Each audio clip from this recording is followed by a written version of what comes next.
Welcome back mga ka-arko. Ngayon ang ating gagawin ngayon ay mag-aarya tayo ng free fall lifeboat. Yan po, free fall lifeboat. Yan. Araw po natin, i-exercise po rin po natin siya sa dagat. Yan. Bali, titestingin natin siya mamaya at ilalunch natin sa pamamagitan po ng ayun po, ng ating boom. Yan. Yan ang gagawin natin. Yan. Ngayon po, in-exercise natin. Exercise natin siya.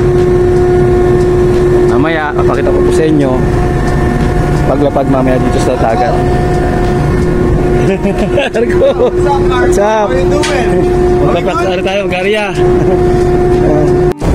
Yan mga karko. Yan mga karko. Yan yung binaba ko kanina. Yan. Yan yung ginawa nila. Sinabit nila dito. Yan yung block na magbubuhat dito sa ating free fall lifeboat. Yan yung ginamit nila na sling or kable. Yan po yung magdadala ngayon.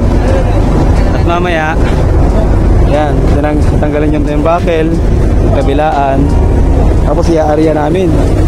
Yan, doon, unti-unti. Yan, mga karko. Yan, yan ang tsura dito sa taas. Mamaya, bibirayin natin ulit, angat natin yung boom. Tapos i-aarya yung block, bababa doon sa dagat. Yan po siya. Pag in case of emergency naman po, hindi na kailangan yan mga ka-arko.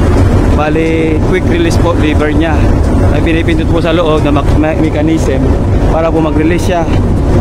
Tatanggalin lang ang itong turnbuckle at ito po yung ano niya, quick release niyan. Pag pinindot po sa loob, matatanggal po ito. Kaya malalaglag po siya na mapakabilis. Dire-diretso po siyang mubulusok sa dagat. Yan po siya tinawag na free fall.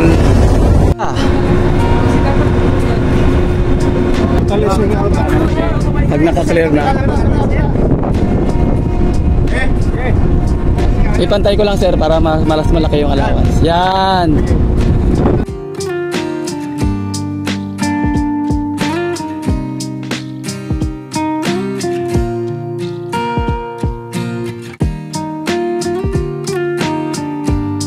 Free fall namin, dito sila pupunta para sasakay doon sa kabila para matesting din. Yan.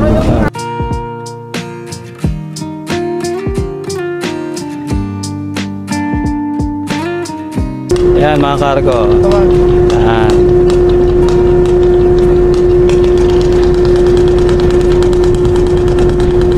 Yan yung aming drill by Free Fall and Rescue Boat. Rescuing and abandoned ship.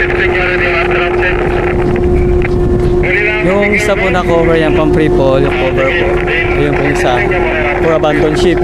Ito naman po rescue mga cargo para alam niyo po kung ano saan siya ginagamit.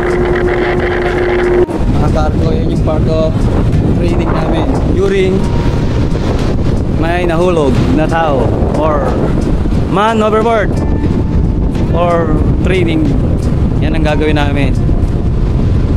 Nakita nyo naman po, nakagis yung life ring. Sabihin niyan, pumunta na dyan yung nahulog na tao. Ngayon, pipikapin na nila ng rescue boat. Yan. Yan ang gagawin namin, mga cargo. Kaya during na may mangyari man aksidente, man overboard, alam namin po yung aming gagawin.